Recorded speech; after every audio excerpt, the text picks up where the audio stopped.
যারা শোনো, ওগো মানুষ, হে মানব সকল শোনো, ইমানদারের মৃত্যু ব্যতীত মুনাফিকের মৃত্যু কেমন হবে?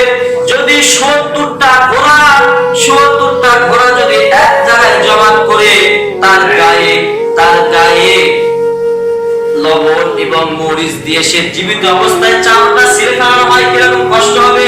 ঠিক একজন মাইয়াতের তার চেয়ে ৭০ গুণ বেশি কষ্ট হবে মৃত্যুর সময়। যদি সে ব্যক্তি নাফরমান হয়ে যায়, তাহলে ৭০টা ঘোড়া যদি আপনি চামড়া ছিলেন জীবিত অবস্থায়, কিরকম কষ্ট হবে?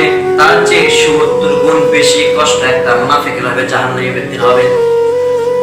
সম্মানিত উপস্থিতি, একবার চিন্তা করে দেখেন যে আমরা দুনিয়াতে থাকবো না, আমাদের আমল, আমাদের কাজ কর্ম, আমরা কি কাজ করে গেছি। দুনিয়ার মানুষ কেন আমাদের পাড়া প্রতিবেশী অবগত আছেন? কারণ আমাদের চোখের সামনে আমরা কত কবর খনন করা দেখলাম, নিজের হাতে কবরটা খনন করলাম, নিজের হাতে কত মানুষের জানটা চলে গেল, নিজের হাতে কত মানুষকে মাটি দিলাম, নিজের হাতে কত মানুষকে কবরে রাখলাম, নিজের হাতে কত মানুষ আমাদের সামনে নিঃশ্বাস ত্যাগ করলো। আবার আমরা একই সঙ্গে বড় হলাম, একই সঙ্গে চলাফেরা করলাম, একই সঙ্গে ঘোরাঘুরি করলাম, শেষ বিদায় এসে আমার আগেই চলে গেল, আমার হায়াতের পুঁজি আর একটু বাকি থাকলো। যখন কত মানুষকে আমি আমার এই হাতরা দুনিয়া থেকে বিদায় নিয়ে দাফন করে দিলাম, আমার পালা আসবে, আমার তখন কি হবে? এগুলো চোখের সামনে দেখার পরও আমাদের অন্তরটা কেঁপে ওঠে না। এগুলো চোখের সামনে ভাসার পরও, চোখের সামনে একটা মানুষকে মৃত্যু দেখার পরও আমাদের অন্তরটা কেঁপে ওঠে না। চোখের সামনে আমার একজন লোককে কবর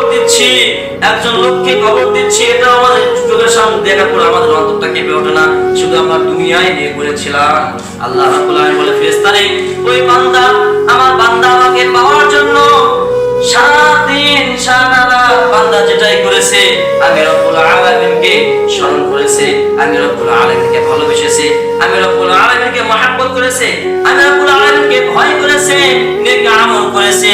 আমি আমার বান্দার রূহটাকে কবজ করে নেব সুন্দরভাবে, জান্নাতি রোমাঞ্চযুক্ত ভাবে আমি আমার বান্দার রূহটাকে কবজ করে নেব।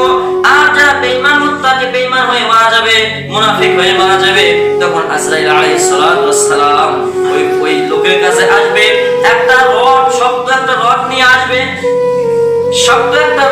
আসবে, ওই মৃত ব্যক্তি দেখবে আর ভয় পাবে। দেখবেন যে ব্যক্তি ভয় পাবে, মৃত ব্যক্তি মারা যাওয়ার আগেই তার গাটা একটু ঠান্ডা ঠান্ডা ভাব হবে, মৃত ব্যক্তি মারা যাওয়ার আগে তার চোখটা একটু বড় হবে, মৃত ব্যক্তি মারা যাওয়ার আগে তার মুখটা একটু বড় হয়ে থাকবে। কারণ সে আজরাইলের সামনে, আজরাইলের হাতে রড থেকে সব